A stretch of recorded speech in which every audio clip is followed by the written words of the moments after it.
Saya jelaskan, bukan untuk bapak ibu, saya tidak ingin menggurui kita semua, tapi supaya jangan lagi ada kecurigaan sehingga kita saling tuduh menuduh, fitnah memfitnah, provokasi dan segalanya. Jangan nanti ketika misalnya Bapak Dandim buat pengajian, Pak Dandim buat pengajian undang ustaz, lalu orang berbisik, ini nampaknya Pak Dandim ini agak islami, anti NKRI. Bismillahirrahmanirrahim. Assalamualaikum warahmatullahi wabarakatuh. Alhamdulillahi rabbil alamin, wassalatu wassalamu ala asyrafil anbiya'i wal mursalin sayyidina wa maulana Muhammadin wa ala alihi wa sahbihi wa man tabi'ahu ila yaumil.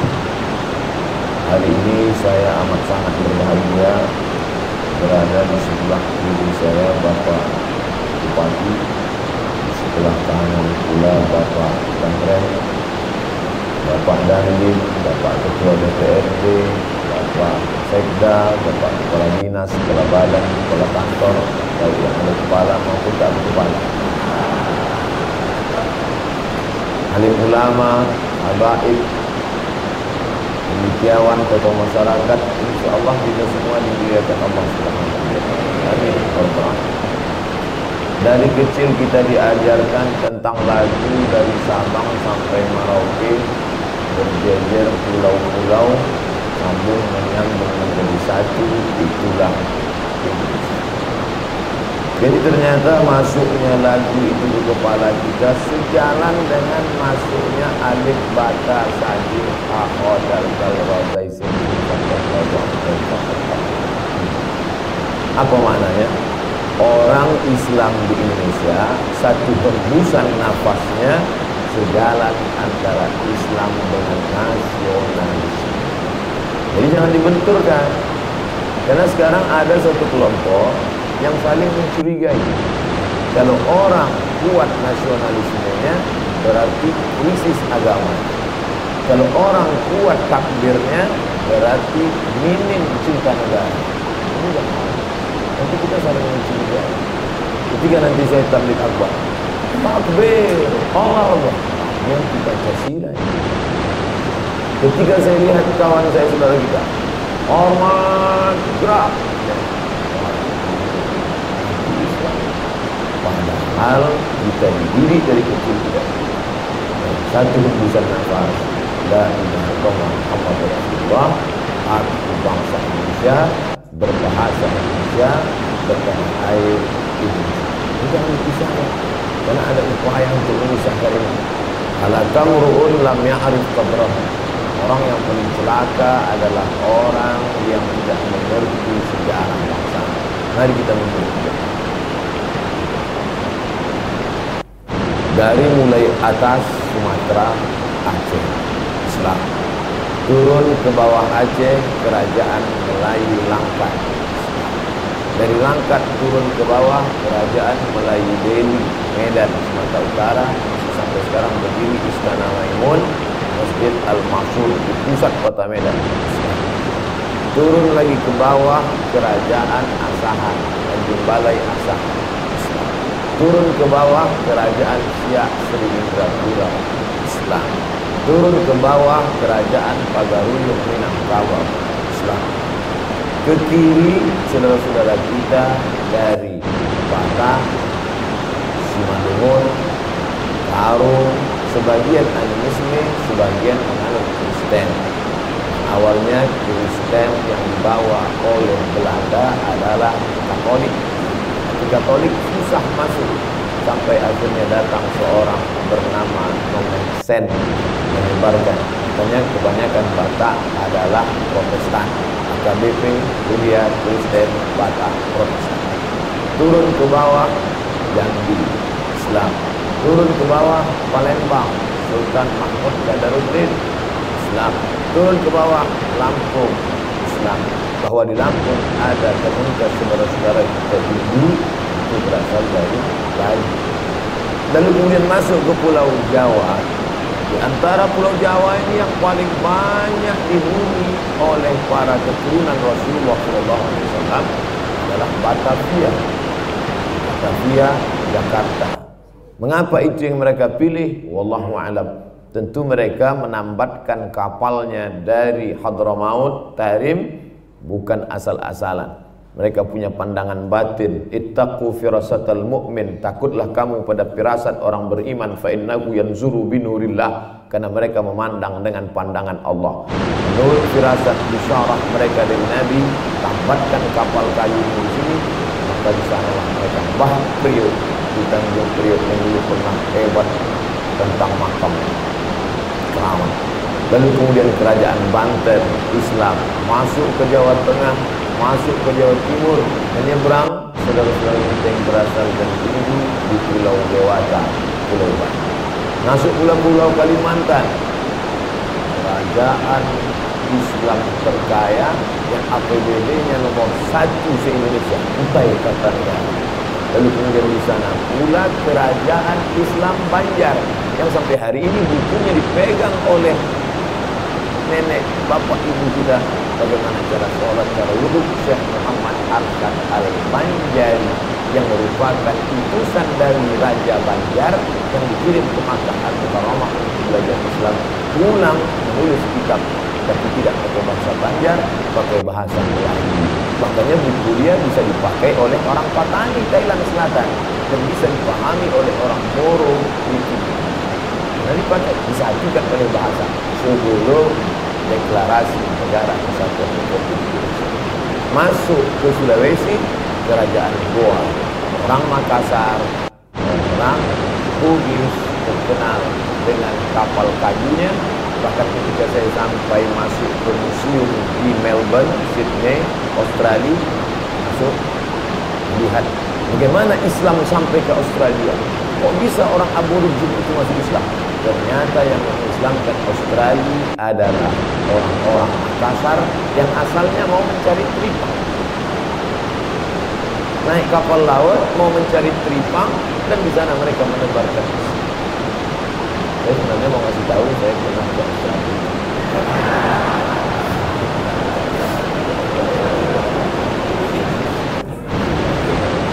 Sumatera, Jawa, Kalimantan, Sulawesi, Papua. Saya pun sampai di Sorong. Dari Sorong kami melanjutkan perjalanan ke Fakfak. Sampai di Fakfak saya dibawa ke suku kepala suku. Sama, ayo kita ke kepala suku Fakfak. Sampai di sana, masuk ke rumah kepala suku, dia mau menunjukkan saya sesuatu yang disimpan turun-temurun, sampailah kepada dia dari raja-raja tertua. Ditunjukkanlah kitab dari kulit kayu, ternyata Al-Quran dari kulit kayu yang sampulnya dari kulit rusa. Masya Allah, tabarakallah. Belum lagi ada www.google.com, belum lagi ada grup WhatsApp. Ternyata orang Islam sudah memukul ombak menghempas gelombang sampai ke bumi Papua. Maka yang dataran-dataran itu dekat-dekat laut itu mayoritas Muslim yang dibawa dari Maluku dan dari Sulawesi. Akhirnya masuklah umat Islam, membawa Islam ke Sorong, Fakfak, Raja Ampat, Kaimanan, dan beberapa daerah. Adapun saudara-saudara kita yang ke atas, maka Papua Barat, Papua yang mengarah ke Papua Nugini menganut agama Kristen, dan mau tidak mau, suka tidak suka, yang membawa Kristen ke sana adalah rombongan dari Otto Gessler yang membawa mereka adalah kapal laut, dan kapal laut yang membawa Otto Gessler menyebarkan Kristen ke Papua itu adalah sumbangan dari Sultan Denmark. Artinya apa? Dulu terjalin hubungannya amat sangat. Saya cuma mau menyampaikan, dari mulai Aceh sampai ke Papua, mayoritas Muslim. Andai kita balik, andai kita berpikir terbalik, andai yang Muslim-Muslim ini mau mendirikan negara Islam, sudah lama Indonesia ini dibuat. Sekarang kita berpikir mundur, berpikir beberapa hari yang lalu kita melihat ada bendera yang dibakar. Sekarang kita coba berpikir, Andai yang mayoritas ini menunjukkan ego ya, dan mau mengibarkan semuanya. Orang Aceh mau mengibarkan benderanya, orang Riau mau mengibarkan benderanya, orang Palembang mau mengibarkan benderanya, orang Makassar. Lalu apa yang membuat kita ini bersama? Karena kita menganggap kebersamaan kita dulu mengusir Belanda, mengusir Jepang, teriakan la ilaha illallah. Tapi kalau kita buat dasar negara ini, kami Indonesia, dasar negara Al-Quran dan Sunnah. Saudara-saudara kita yang minoritas tentu tidak nyaman. Mereka takut, mereka khawatir. Akhirnya win-win solution, jalan tengah.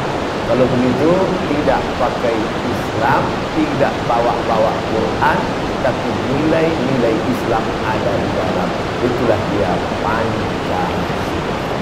Tapi nilai Islam ada di dalam. Pertama, berketuhanan. Yang kedua, berkemanusiaan. Ketiga, berkeadilan. Empat, musyawarah, bersamaan antara manusia. Jadi sebenarnya umat Islam mundur selangkah demi persatuan dan kesatuan. Ini perlu saya jelaskan. Bukan untuk bapak ibu, saya tidak ingin menggurui kita semua, tapi supaya jangan lagi ada kecurigaan sehingga kita saling menuduh, fitnah, provokasi dan segalanya. Jangan nanti ketika misalnya bapak dan dia buat pengajian, padahal dia buat pengajian undang ustaz, lalu orang berpisah, nampaknya keadaan ini agak Islami anti NKRI. Karena dia salah paham, termakan isu. Kalau termakan sotong paling-paling kolesterol. Tapi kalau termakan isu kita bisa bunuh-bunuhan. Memang kita tidak membunuh orang, tapi karakter orang kita sudah membunuh karakter orang, mematikan kreativitas orang. Kalau ada orang takut sabu-sabu, bagus. Ada orang takut narkoba, bagus. Tapi yang paling mengerikan orang takut menjalankan agamanya. Karena di balik itu ada isu yang luar biasa.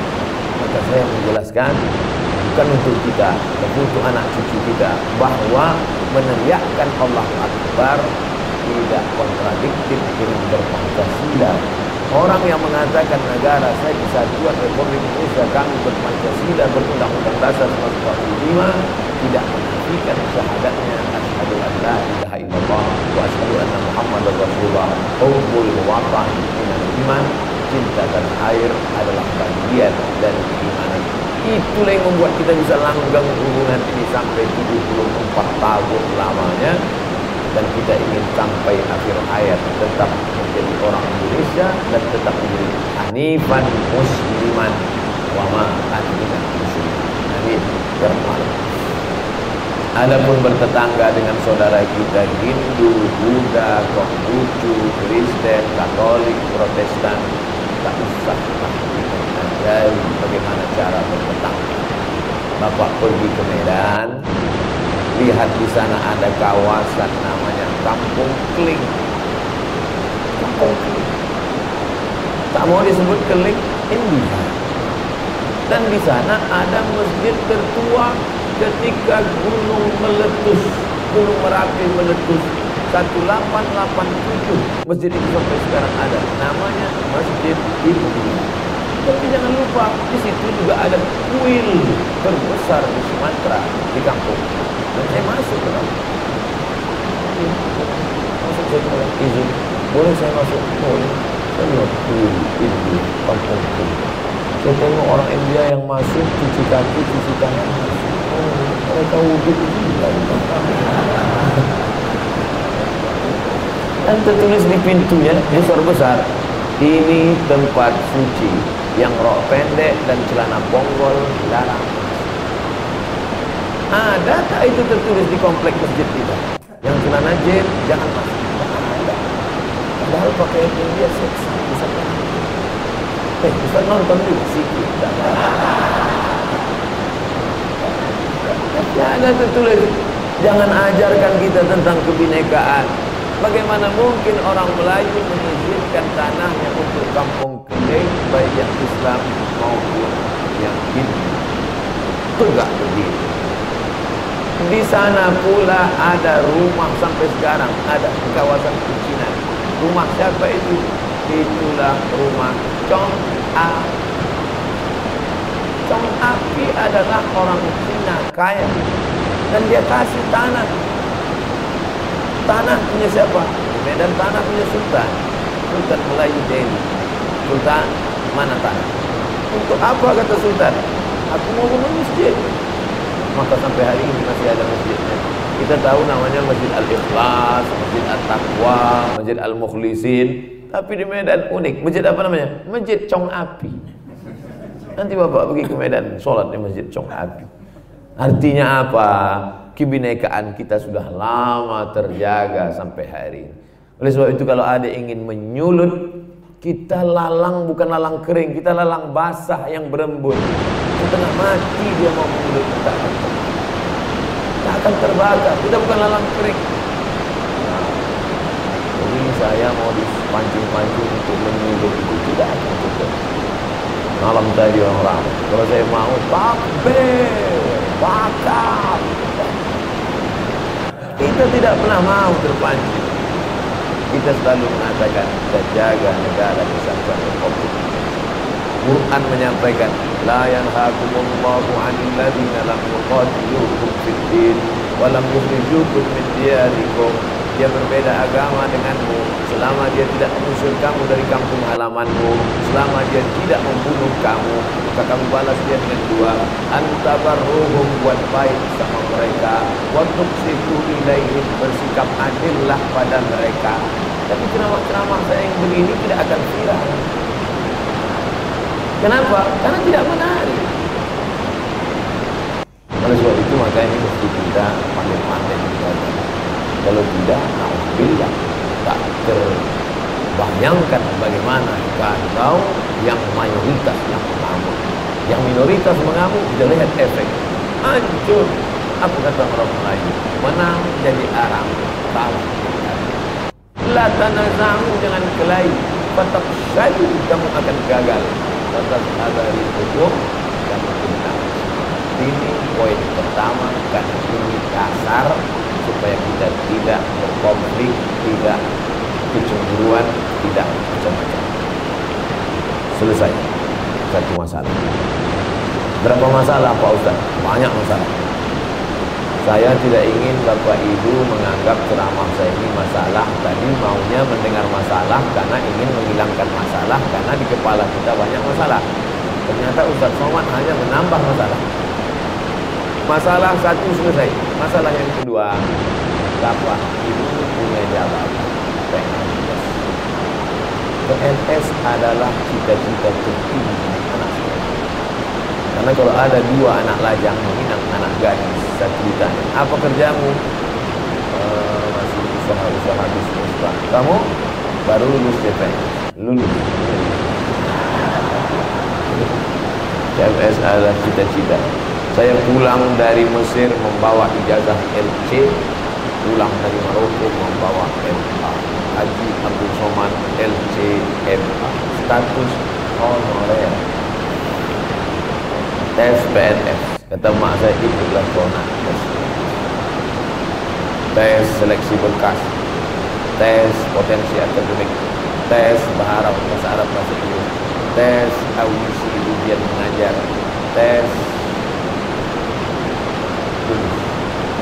barulah bangga orang. Karena ibu udah PNS, udah lama lulusnya. Artinya apa? PNS menjadi cita-cita. Bayangkan Bapak membantu 1 juta orang, satu provinsi, satu kabupaten 170.000 yang terdaftar di EKTP. Yang tak terdaftar, kita tak tahu. Saya hanya mengopi penjelasan Pak Bupati. Artinya apa? Kalau Bapak sekali beramal, berarti amal Bapak kelipatan 100.000. Sekali Bapak mempermudah orang, berarti amal Bapak kelipatan 100.000. Begitu juga kalau menzalimi 100.000. Ya'ti yaumal qiyamati bi sholatin, nanti mati menghadap Allah, sholatnya banyak, sholat sunat duha, sholat sunat tahajud, sholat witir, sholat nawafil, sholat isyraq, sholat qadiyah, sholat bahliyah, wasyamin, puasa Senin Kamis, puasa Ayyamul Bait 13, 14, 15, puasa Asyura. Ini bulan Muharram, Asyura nanti paling bagus 3 hari, 9, 10, 11. Tak bisa 3 hari, 2 hari, 9, 10. Tak bisa 2 hari, 1 hari, 10 saja. 1 hari pun tak bisa, mati aja lah. Ada orang nanti menghadap Allah, puasanya banyak, sholatnya banyak, sedekahnya banyak, tapi ternyata amalnya itu hilang. Kenapa? Diambil yang 170 orang. Yang ngantri banyak, yang teraniaya, yang terzalimi. Satu mengambil puasanya, satu mengambil zakatnya, satu mengambil sedekahnya. Setelah orang ini mengambil, ternyata antrian masih panjang. Apa solusinya? Diambil dosa mereka, ditimpakan kepada PNS Bangka Tengah. Summa turihat ilaih, dicampakkan pada mereka. Summa turiha finnar, lalu mereka pun dilemparkan ke dalam neraka jahanam. Mereka masuk neraka bukan karena narkoba, mereka masuk neraka bukan karena berzina, masuk neraka karena satu, menzalimi. Tapi saya tak mau, jangan gara-gara ini lalu besok tak ada lagi masuk kantor. Masuk kepala dinas, kepala badan, kemana anggota kita? Semua udah pensiun dini, Pak. Karena takut zalim, bukan itu. Makanya kalau menyampaikan ceramah itu harus seimbang. Kalau disampaikannya ada seorang memelihara kucing, rajin ibadah, masuk neraka gara-gara menganiaya kucing. Sampaikan juga ada seorang WTS masuk neraka gara-gara memberi minum seekor. Masuk surga gara-gara kotor. Harus seimbang. Karena kalau tidak, nanti orang akan meninggalkan. Jamaah, jangan lagi mikirkan dunia. Dunia ini najis, kotor. Adanya semua orang mau mati. Tapi sampaikan juga, yang masuk surga nanti adalah orang kaya. At-tajiru saduqul amin, pedagang, bisnismen, punya hotel, properti, perumahan, kaya, yang masuk surga bersama para nabi, orang soleh, orang jujur dan amal. Kita bangkitkan semangat umat. Poin kedua yang ingin saya sampaikan, ada PNS, orang ngantri panjang mengurus akte kelahiran anak, mengurus surat lahir, mengurus macam-macam. Kenapa panjang betul ngantri ini? Mohon maaf Pak, petugasnya mana? Sedang sholat duha. Berarti ada kekacauan dalam pemahamannya. Dia anggap mengurus orang banyak tidak ibadah. Yang dia anggap ibadah adalah sholat duha di musola. Ini alim tapi jahil. Kontradiktif. Karena duduknya di kantor dari jam 8 pagi sampai jam 4 sore adalah bukan sholat ibadah. Jadi kalau gitu kami tidak sholat duha, sholat duha di rumah. Tapi kata Ustaz kami sholat duha itu jam 9, jam 9 waktu afdal. Sedangkan waktu boleh duha lihat sholat maghrib. Kalau sholat maghribnya jam 6, maka jam 6.15 sudah boleh. Bapak berangkat, apalagi kita tak ada macet di sini. Kecuali semalam tak ada macet.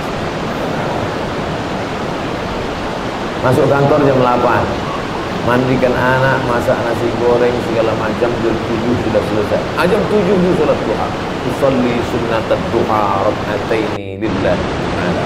Wa duha ayat pertama, kedua wasyamsi wa duha pertama, atau pokoknya ada duha. Tak hafal saya Pak Ustaz, aku lupa aja lah. Apa yang payah. 2 rakaat bagus, riwayat Abu Hurairah. 4 rakaat bagus, riwayat Ummu Hani. 8 rakaat, 4 rakaat dan tambah lagi, tak ada hitungan batasan, bagus, riwayat Aisyah tentang masalah duha. Bagus. Itulah Pak Ustaz. Kata Ustaz Anu katanya 2 rakaat, kata Habib Anu 4 rakaat, kata Ustaz ini 8. Terus belum lagi saya pilih satu. Pilihlah 2 rakaat. Kalau kita pagi sebelum berangkat itu sudah duha, otomatis kita berangkat kerja dalam keadaan wudu. Bahwa di jalan buang angin, ya juga ditahan. Tak apa-apa, tapi saat pergi itu kita sudah didoakan malaikat. Orang yang berwudu itu 2 malaikat mendoakan.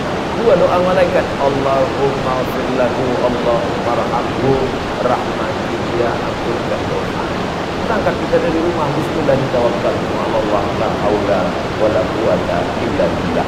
Maka di kantor kita mudahkan urusan orang, itu juga adalah ibadah. Jadi saya ingin menjelaskan bagaimana pekerjaan kita itu menjadi ibadah. Jangan dibagi dua. Kalau dibagi dua berarti kita sekuler. Ini kerja, ini ibadah. Saat kerja bukan ibadah, saat ibadah bukan kerja. Bahwa kerja kita itu ibadah. Tapi jangan pula salah paham. Nanti masuk jam 12 azan di musola kantor. Hayya 'alas shalah. Kita tetap tulis laporan. Kok enggak sholat dulu sih? Nah, tidak betul. Karena ada namanya ibadah mahdah, pure, murni, original ibadah. Salat, baca Quran, zikir. Tapi ada pekerjaan bernilai ibadah. Sebab kalau yang namanya ibadah itu cuma salat, puasa, zikir, baca Quran, ibu nanti bisa cemburu sama suami mengatakan Allah tak adil. Kenapa? Suami bisa ibadah, suami bisa puasa sunat, suami bisa zikir, suami bisa Quran, sementara ibu hamil 9 bulan sebulan. Maka hamil itu juga adalah ibadah. Nanti kalau Pak Kepala Dinas manggil, apa ini cuti hamil, sedikit cuti hamil, Pak Kepala Dinas,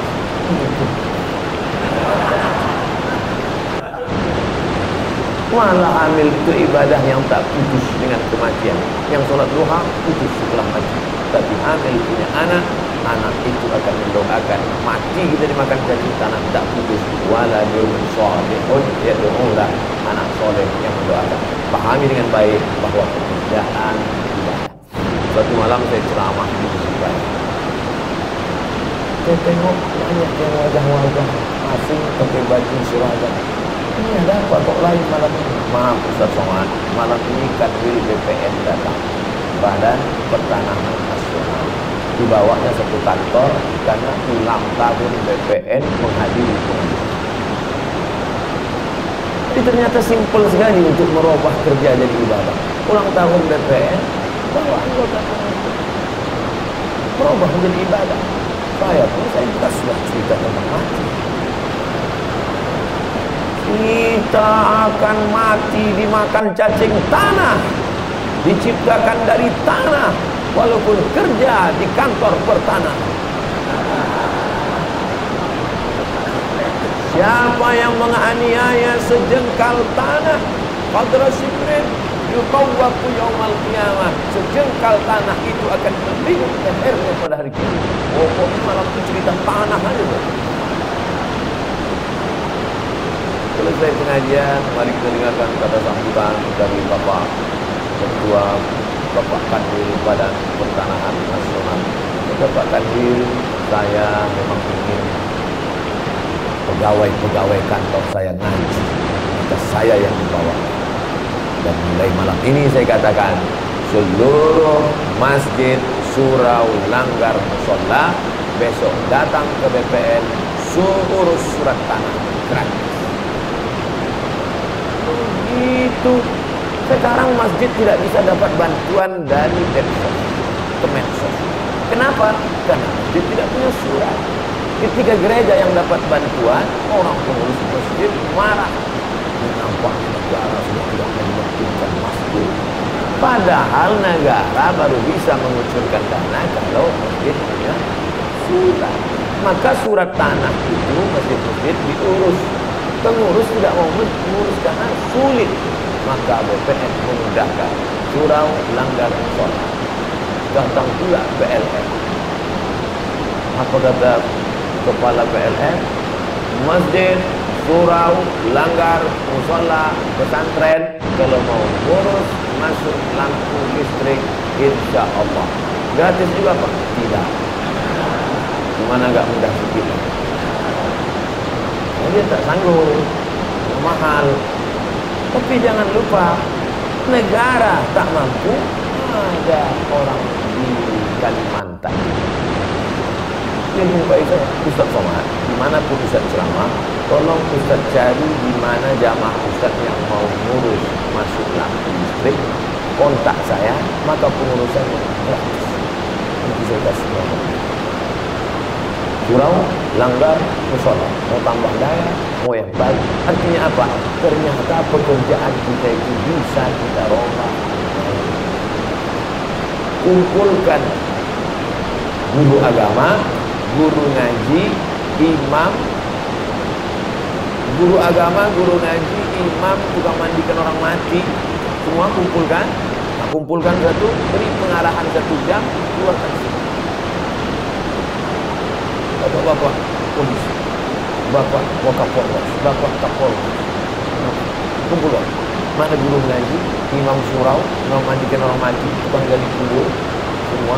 Tapi yang ada sepeda motornya, sepeda tahu. Kasih dia pengarahan 1 jam.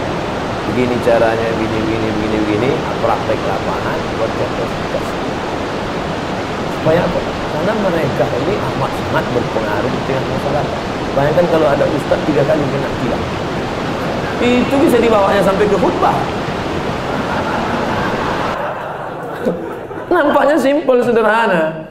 Tapi saya tidak mengajak untuk mengakal-akali undang-undang lalu merusak aturan, tidak. Tetap melalui prosedur, tetap ada tesnya, tapi dia diberikan pengarahan sehingga dia mengerti, tidak dipersulit. Begitu juga dengan kantor imigrasi mau membuat paspor. Jangan macam nasib saya itu. Dulu saya buat paspor, saya tengok tertulis di situ, bagi di sini, tulis di sini, tulis di sini, tulis di sini, tulis di sini, 124.000. Giliran saya mau bayar 300.000.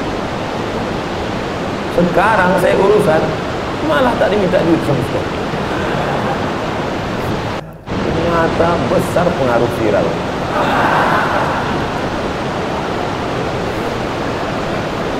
Artinya selama kekuasaan itu masih ada dalam genggaman tangan kita, Pak. Tapi saya tidak ingin kita menjadi curang, menjadi penjahat, tidak. Tetap ikut peraturan, tetap ikut aturan negara, tapi ada yang bisa kita lakukan selama kita. Jangan nanti ketika sudah pensiun, Pak, ulah kita mau berbuat. Pulang saya dari Maroko, yang satu pensiunan perusahaan minyak, yang satu pensiunan tentara, yang satu pensiunan polisi. Duduk di depan. Apa kata mereka? Ustaz Somad, apa yang bisa kami lakukan? Kita goncang Indonesia. Tangannya udah bergoncang. Jadi saya pun waktu itu bingung, apa yang bisa dilakukan? Kata saya, kita banyak-banyak berzikir di depan untuk menunggu malaikat maut. Tapi kalau masih ada kekuasaan di tangan, pakai. Ini luar biasa. Saya tak bisa cerita detail karena saya tak tahu petunjuk laksana apa sebenarnya. Tapi sampel contoh tentang PLN, tentang ada satu masjid di suku pedalaman, dari ibu kota provinsi sampai ke tempat penitipan mobil, itu naik mobil 5 jam. Dititipkan mobil naik sampan masuk ke dalam 7 jam. Masjid itu macam kandang kambing, jelek, gelap. Begitu masuk orang PLN melihat, masuk dia ke dalam mengawani saya. Entah dia mengawani saya karena kasihan atau karena dia tak percaya saya. Masuk ke dalam, tengok, hitung, siap masjid Islam, berkeramik Belanda. Ini sebenarnya dengan kekuasaan itu banyak yang bisa kita lakukan. Itulah mengapa dalam hadis dikatakan, sab'atun yudhilluhumullah, 7 yang dapat naungan Allah yauma la dhilla illa dhilluh, pada hari tak ada naungan di padang mahsyar panas terik. Di antara yang mendapatkan naungan itu adalah al-imamul adil, pemimpin yang adil, yang punya kekuasaan yang adil.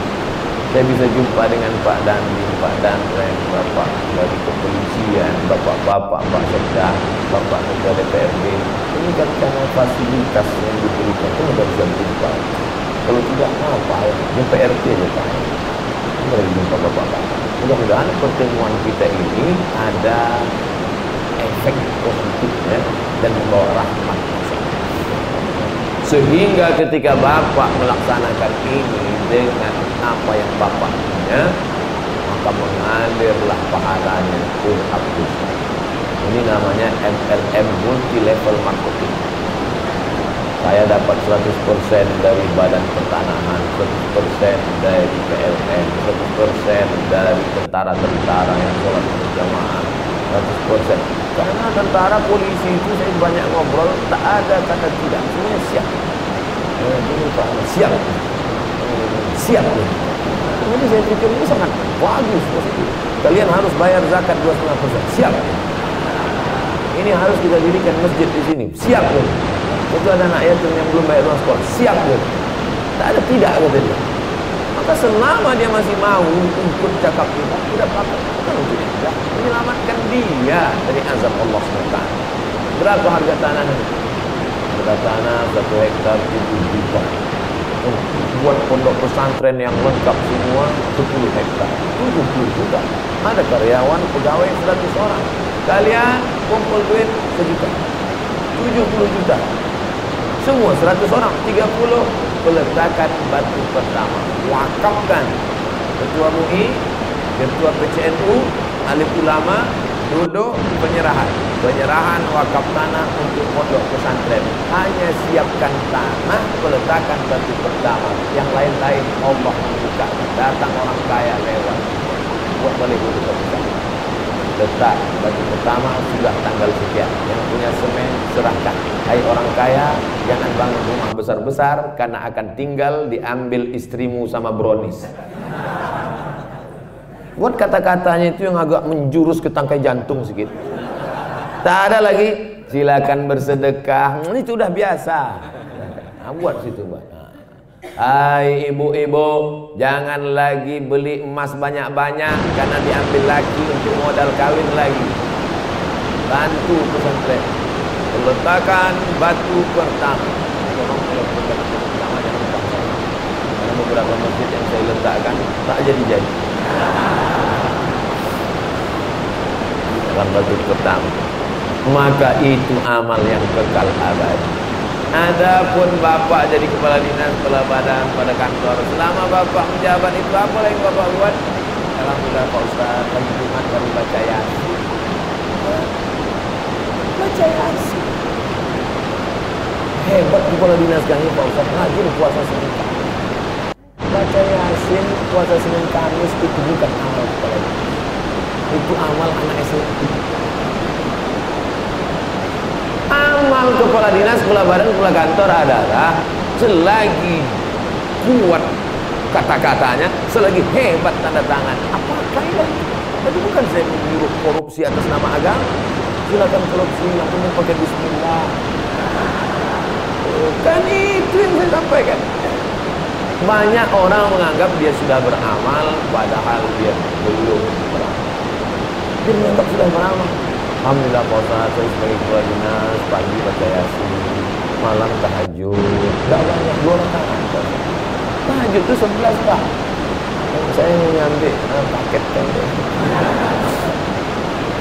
Jangan merasa sudah beramal padahal kita belum beramal.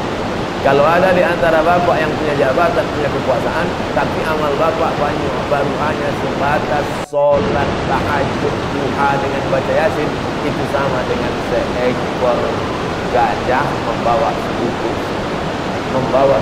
gula. Sesuaikan dengan kemampuan kita.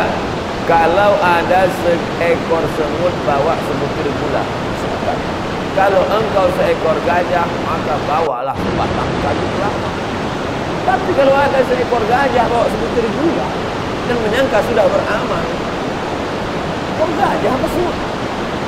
Saya sebetulnya gajah Ustaz, cuman terlalu lama di kandang semut. Jadi agak-agak menyimut dia. Ini yang banyak sekarang. Sebetulnya dia gajah, potensi dia gajah, tapi dia membawa sebutir gula dan dia menyangka sudah beramal. Pakailah kekuasaan, ikut aturan agama, ikut aturan negara. Bapak-bapak yang pemimpin, bapak sholat di masjid berjamaah, itu efeknya luar biasa.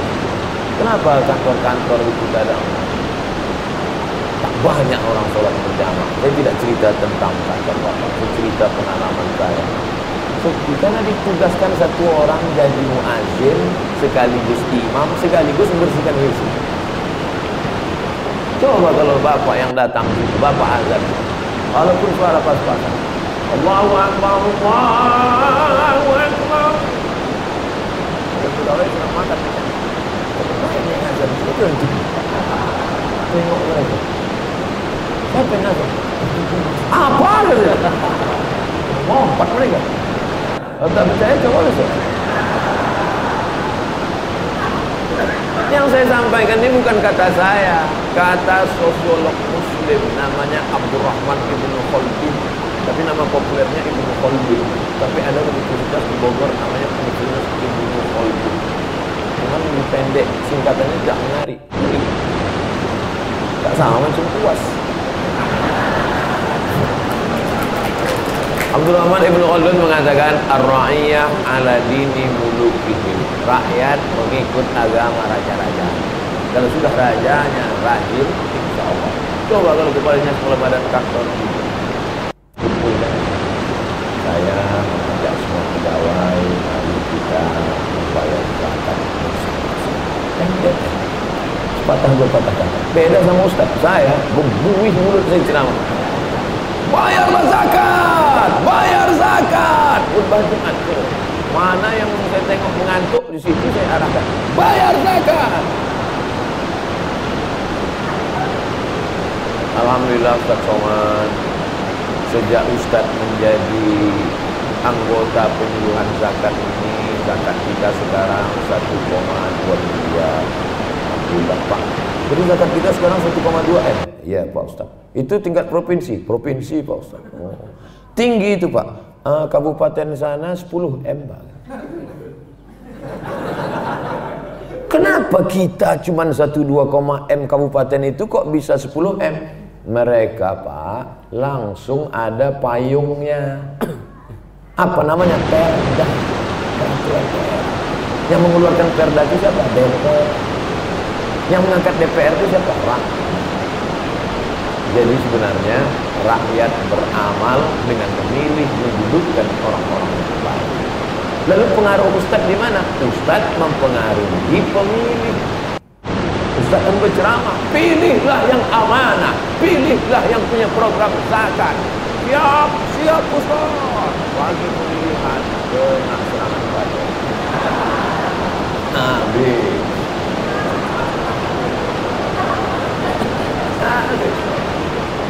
Ustaz cerita daerah mana ini? Tak boleh disebutkan. Artinya apa?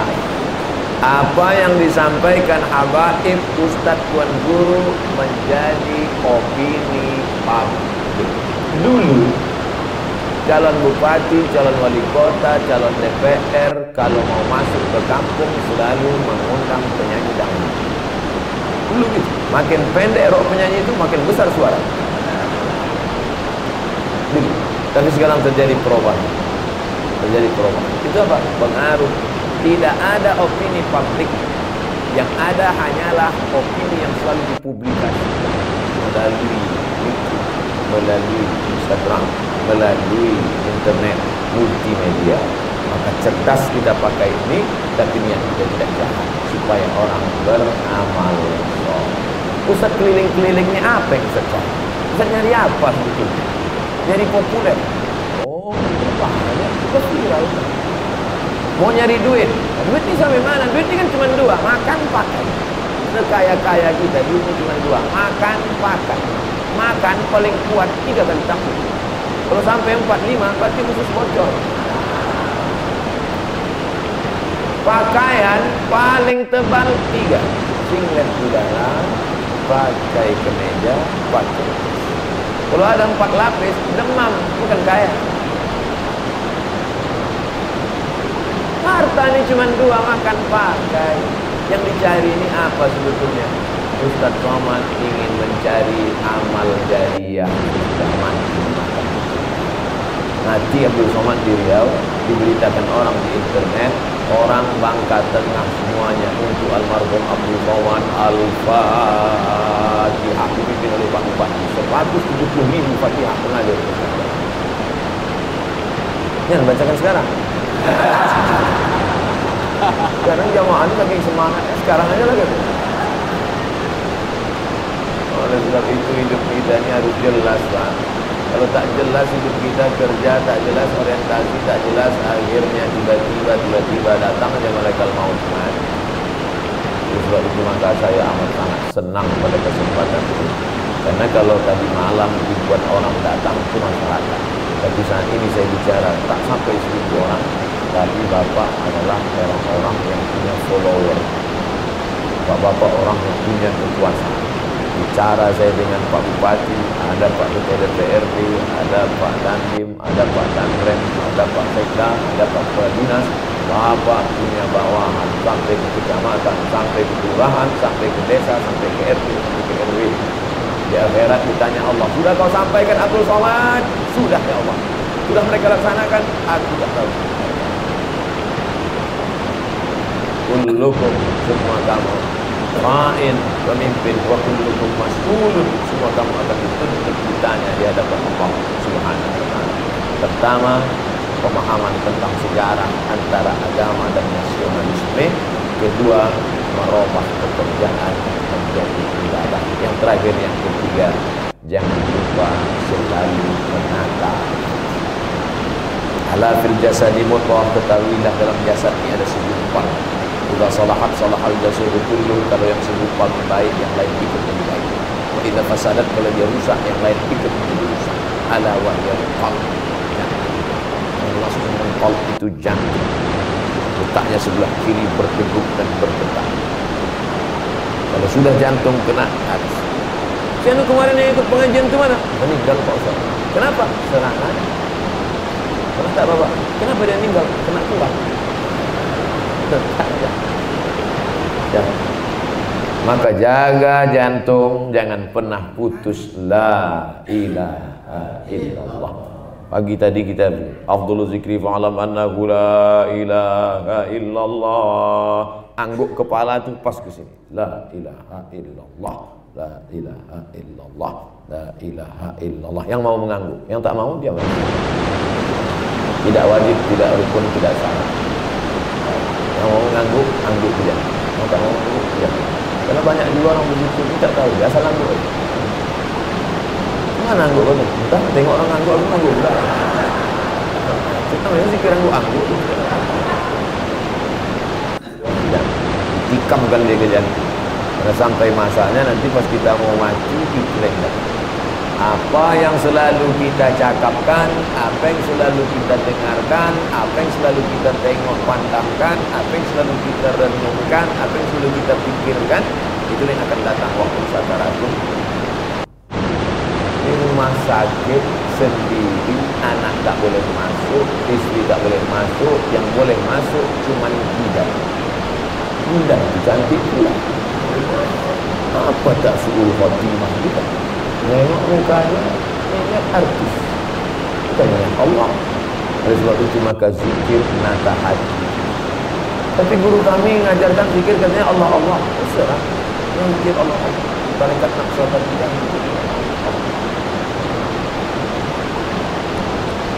kami diajarkan guru kami selawat ke Ustaz. Silakan. Allah SWT. Sedang di kantor kosong tak ada kegiatan. Allah SWT. Tapi yang duduk di kantor menunggu masyarakat itu tak bisa selawat. Bapak perlu apa? Ada yang bisa bantu. Dan pula orang ngajak apa? Gimana akte kelahiran anak saya? Allahumma sholli ala sayyidina. Tenang kosong, bertasbih, beli tasbih. Tasbih kayu gahari dari Bangka.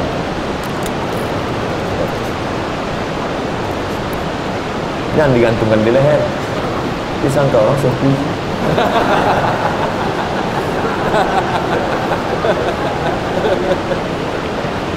Malulah Pak Ustaz. Kalau pakai itu nanti tengok orang sok sikit. Ini mulanya punya kerja. Walaupun 100. Subhanallah 100. Alhamdulillah 100. Allahu Akbar 100. La haula wala quwwata illa billah 100. Ini di ujung ini kan ada 100, 200, 300, 400, 500. Wiridkan saja. Ini waktu pergi ke Makkah beli tasbih 100 biji. Balik habis ketemu semua. Bapak kemarin yang satu tu mana? Gantung ke tasbih. Makanya nanti di akhirat banyak mobil masuk surga. Alhamdulillah. Oleh sebab itu maka kita begitu.